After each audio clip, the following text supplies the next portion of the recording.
لاره کې یو بوډای ناسته ده، بوډای ناسته ده او جاړي. رسول الله صلی الله علیه وسلم ته تاسو کو چې بوډای ولی جاړي؟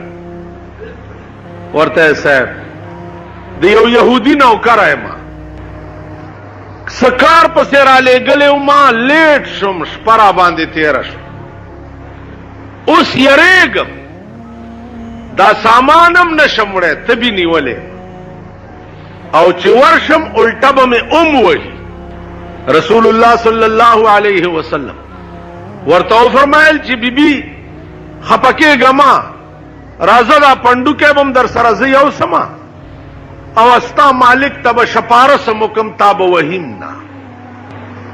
اوس بیګا آسمانونو کې الله عز اسمه سره راز و نیاز شوه او سحر له یو وینځ سره پنډوکی په سر دیو داغه مالک ته شپارس کولو ته روان دې ته سوچ وکړي. کور ته چې ورسېده دروازه وټکوله، سړی راووت، الیک سلیک وشو، خیر شه صاحب، ورته دا ستا خادمه ده، تبې نیولې ده، وخت هم ډېر تېر کو، دا پنډوکی راوړی هم نشو او زه شپارسم کوم که دې له څه سزا ورکړه مال راکه، خو چې دې ته څه ونه وایي. یهودي فوراً د رسول الله صلی الله علیه وسلم په خپو کې پریوت او وی چې لا اله الا الله محمد رسول. حضور علیہ السلام ورته فرمایل چې زه خو دې له نوم راغلی چې ته مسلمان شه، وجه څه ده؟ وی ما ته دا یقین راغی چې ته بیګا اسمانونو ته تللی او خدای سره دې ملاقات شوی. یهودي ورته هغه ته څه خبر شوی؟ وی د تورات یو مسله نن رښتیا شوه، ما په تورات کې لیدلی چې نبی آخر الزمان چې په کومه شپه خدای سره راز و نیاز وشي په هغه سحر به د یو وینځ شپارس کوي. نو سبا دی او د وینځ شپارس ته ته مدعی د نبوت دین لوی دلیل ستا په معراج او پیغمبرای بل څه کې دی. عزیزانو پړومبه ورځ خو به یهودو ومنله چې دا رسول الله صلی الله علیه وسلم خدای سره راز و نیاز شوی. تاسو وګورئ زمونږ وزیران وای په خړ سیلاب یوړی چرته قبر ګوري، هله پلانې وزیر قبر له غسل ورکوي. هغه ورځ یو کوواټ ته تللی دی، حاجي بازر صاحب یې لمبولی، یو وزیر تللی دی، دا کوواټ حاجي بادر صاحب یې لمبولی. نو ما چې لمبولی دی بیا به مو جنازه هم کړی دی. نو زما عزیزانو 2 کروڑه بلاګانې ته سوړو نه راووتې، 2 کروڑه په هر رنګ کې، په هر شکل کې. اوس خدای دې رحم کوي چې د دې ملک انجام بچي، انجام دې سي آسان علاج. چالک تاسو ټول پاکستان اسلام اسلام چغي وهي او جی زئی نن د پاکستان قانون اسلام دی او خزه دنه کورونو کې او د ملک فیصله به په قران کېږي. توای د قوم سره بل کومه لار و چې تبه په وهله و ور سره مونږ سره خو اسلام ډال دی چې دام په دې ټیز رګی نه رانی ولې ده کنه، خو اسلام رانه اوس ما به داخله د مرګ په ناره ټپوي کنه. تاسو به دې جمعات کې وایي چې خدای دې خله ماته کا خو چې کم شه دې غوښتوا دې راي وستو کړه. نو دا په خبر ګورون چې په خپل خیر او شر نه پوي. اوس به صاحب او بلی وی او غمی وی او ها کو راوی نساو رامنډا کاو ونی ساو جیل کې واچو. دا د خدای کار. اطمینان د قوم او د ملک ا د خدای په یاد کې، ا د خدای په قانون په عمل کولو کې. تاسو وګورئ د کوم خلقو ژوند چې د خدای یاد تسپارل شوی دی، دا غوی دا ژوند وګورئ سخنناک ژوند دی. ستا په دې ملک کې وګوره دا تبلیغي جماعت والا چې دي د دې شکلونه وګورئ. د یو مسلمان چې څنګه شکل کېدی شي هغسې شکل تاسو وګورئ کم کسان چې تبلیغ کې ګرځي د دوی شکل. بیا پرون یو ترکی راغلی و زمونږ دکان د ترکو ډېر ښایسته لوړ دنګ او ډېر ښایسته ځوان او شلېدلې جامې اغوستې. نو هغه له داسې لږه لږه عربي ورتله لږه لږه اردو ورتله. حیران شو چې د ده دې ځوانۍ ته وګوره د ده دې شان ته وګوره او د ترکو نه پېښور ته راغلی دی تبلیغي جومات کې وخت ورکړی. نو عزیزانو نورې ټولې چارې ګوره بس دي وخت در سره اوزګاري په خدای قسم چې دغه ډله کې اسې ناست دی یو سات که نه اسې ناست دی نو یک زمان ناصحبت با اولیاء یک زمانہ صحبت با اولیاء بہتر است 100 سال طاعت بیریا. هغه مجلس کې چې چرته د الله او د رسول ذکر کیږي یو ګنټه کې ناستل د 100 کالو عبادت بیریا نه زیات ثواب. تاسو وګورئ دي جمعتونو الکان الکان ځوانان ځوانان راټول شي او خپلو کې یو بل ته حدیث بیان یو بل ته دین بیان یو بل سره جوړ کړي. نو الله دې مونږ ته توفیق راکړي. وخت در سره اوزګاري دا نور ټولې چارې ګوره بس ټول دروغ دی او فراډ او دوکه ده. زم درته وایم چې دا دی ما سره شین توتي دی او شین باغ دی بلم دا دی شین توتي دی او شین باغ نه شین توتیان شته او نه شین باغونه شته. وخت راتلو سره به شنې توتی د دوی ښځې وي او شنه توتیان به دوی وي او باغ نه به ګیر چاپېر پیره ولاړئ والله که دې نږدې ورپرېږدي. خانان او نوابان خان بادران او جایگیرداران اغی نه به ته شین باغ ته دننه لاړ شي. هغه ورځ یو وزیر ته یو سړی ورغلی دی اسپایي ورته وایي چې څه کوې کاکا وی دغه وزیر صاحب ته ورځم وی څه ورته وی وی ما والا ډېرې بنډې والې وې زما په دغه کامیاب شوی دی دغه زه ورځمه اوی دننه نه شتلی کاکا مونږ به تپوس ویل څنګه نه شتلی په ورمنډه کړی چې ورمنډه کړی هغه چې په دې بټ والی دی داسې بوکې غورځولی دی بیا را پاسېدلی دی نو په یو منډه تې کور ته رسېدی.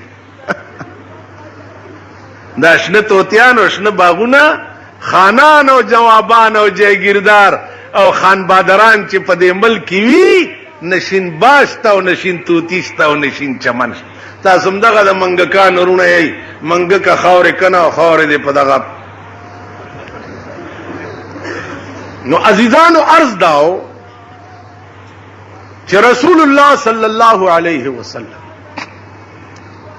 واپس راغی لار کې ابو جهل په مخه ورغی.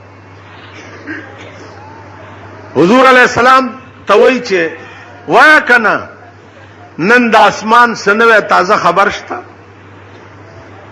هغه ورته لاو زه بېګا اسمانونو ته تللی وم او خدای سره معراج و نیاز شوی.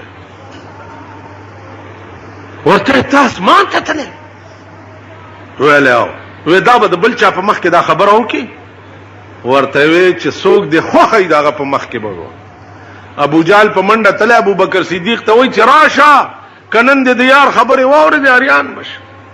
وی ولې وی نور کله وی چې ماله د اسمان نه خبر راځي او نن وایي چې زه بېګا په خپل اسمان ته تللی. ابو بکر صدیق ورته وایي چې ابو جهله رښتیا وی زما یار ویلی دي داسې وی زما د پلات او منات قسمی چې ستا یار ویلی چې زه بېګا اسمان ته تللی. ابو بکر صدیق ورته وایي زما د خدای په ذات قسمی که زما یار ویلی چې بېګا اسمان ته تللی نو بالکل یې ټیک ویلی. ولې ما د خپل یار د دینم په لویو لویو معجزو باندې ایمان راوړی دی چاله چې شپه ورځ د اسمان خبر راځي نو که بیګا په خپل اسمان ته لاړو دا څه د تعجب خبره. ایمان داسې پکاري. عزیزانو بیا ابو جال راغی او لاس کې سکاڼي نیولي. نو پیغمبر ته وایي چې څنګه اندر کفے بو جہل بود گفت اے احمد بگو تا چیست زود. وای کنه زما دی لاس کې سړي چې ته پیغمبري گر رسولی چیست در مشتم نهان کہ خبرداری ز راز آسمان. ته چې د اسمانونو خبر پوهېږي دا لاس کې وایي چې څه دي. پیغمبر وایي زه ووایم چې لاس کې څه دي که دا ستا لاس کې څه دي دا په خپله ووایي. وایي زما لاس کې چې څه دي په خپله نشي ویلی ته ووایه. په یو ګوته پیغمبر د هغه د لاس ته اشاره وکړه. نو د ابوجهل د لاس د ننه نه آواز راغی لا الہ گفت الا اللہ گفت گوہر احمد رسول اللہ سفت. آکانو د ابوجہل پلاس کے ہوئے لا الہ الا اللہ محمد الرسول اللہ. مونږ د ابوجہل پلاس کې کانی و دم رہی. د دې داسې مثال ده لکه زمونږ په دې ملک کې د کافی زمانه نه قبر پرستی را روانه ده. د قبرونو پوجا پاٹ کول بیا په قبرونو باندې دا نامی خول چې دا دې د پاره ده دا دې د پاره ده دا دې د پاره ده. لکه نن یو سړی ټلیفون وکړو وی چا د فالج زیارت کم ځای کې ده. سړی چې فالج والی داغه زیارت کم ځای کې ده. نو ما وی چې ما ته خدا کا پته شته چې د فالج زیارت لا کم ځای کې ده. تاسو اندازه وکړئ. کله یو سړی دا عقیده وی چې دا زیارت ته او په دې فالج لري کوي دې لري کوي دې نه زیات شرک بل نشته. کله یو سړی دا عقیده چې زما د خپو کې باد دی او دا زیارت د آباد لري کوي دې نه لوی شرک بل نشته. عزیزانو قبر پرستی چې دا ډو په اسلام کې شته نه. لیکن ستامل کې وګوره قبرونو نسال جوړ دي. کنوریس نه دا غونډګان را ټول شي او ډولکی والا ځان سره کی او مخ کې ډولکی راګيږي او رستو ور پسې دغه شکور نیولې واچوي د بابا کڅو اړې نمی د یاري ورکی زکه چلته ور سره ډنډه مار روان. نو زما عزیزانو اوس دا قبر پرستی چې مونږ کی کومه ده دا د دوی نو وستل کارې دارت او بیا ور سره چې لوی خبره دامي چې د مولا نومم پزانی خي او هغه مولا ام ځان توای آی مرګره می شیخان مرګری وی لوی لوی سنه او لوی لوی ګیرو والا دای مرګری وی. اوس دا اعتقاد د خلقو نو وستل دا د چاپلار نشي. دا اعتقاد تی وستل او بیا په دې خلقو دا منل چې ګوره موثر حقيقي په دې کائنات کې صرف د خدای ذات ته بنده نه دی. دا په منل دا ډېر ګران کار. نو رسول الله صلی الله علیه وسلم ته د دې ټولو مشکلاتو سامنا وا. د یو سړی بش پېته خدایان د نن 50 کال مخکې د هندوستان اندوانو 33 کروڑ خدایان 33 کروڑ خدایانو نن 50 کال مخکې چوس بلا نور څومره زیات شي. د هندوستان خلقو 33 کروڑ خدایان منل ځکه چې هر یو بت به یو مرض دارو. رسول الله صلی الله علیه وسلم ته سړی راغی وی چې زه مسلمانېږم. وی چې ولې؟ وی زما یو خدای او هغه خیرن شوی نو مې علم بولو نور ته مې کې خو چې وچی. وی یو ګیدړ راغی او خپل اوچته کړه په متیازه یو کې. وی زما د خدای ورته کتو غږیو نکو. نو مال تداوی چې عرب یبول الثعلبان براسی. آیا داسې شم خدای کې دی چې ګیدړانې په سر متیازي. نو زما عزیزانو عرض داو چې دا عقیده د خلقو دړنه وستل چې دي دا ډېر ګران کا. واحد ذات اقدس د جناب رسول الله صلی الله علیه وسلم چې شروع وکړه معجزات دي کردار ده کریکٹر دے اخلاق دی. تاسو ګورئ نن د دنیا ګټ داسې نشته چې د رسول الله صلی الله علیه وسلم منلو والا پکې نشته. دا د غلوی کردار وجوا او د لوی شان وجه. عزیزانو په دغه ورځو کې لوی مشکلات داو چې په دې خلقو دا منل چې زه پیغمبرم بیا دا په منل چې زه اسمان ته تلم او خدای سره میراث و نیاز شوی دی دا ډېر ګران کار پیدا کړ خلق. ابو جهل ویل ته پیغمبر یو خدای ته اسمانونو ته تلې ویل او وکتا اسمانونو ته تلې نو دا سپوږمۍ د مخامخ وګوره دا په دې اسمان کې دو ټوکړې کا نو بیا به زستا پیغمبر یو. رسول الله صلی الله علیه وسلم ورته فرمایل دا خو آسان کار دی. په ګوته داسې اشاره وکړه اسمان کې سپوږمۍ دو ټوکړې شو. بعض علماو لیکلي دي چې یوازې دو ټوکړې نشو بلکې دواړه ټوکړې رااله نیمه په یو لستونی کې نه نوته او نیمه په بل کې او په دې گریوان کې بیا یو ځای شو پاروته او بیا لاړه پاس.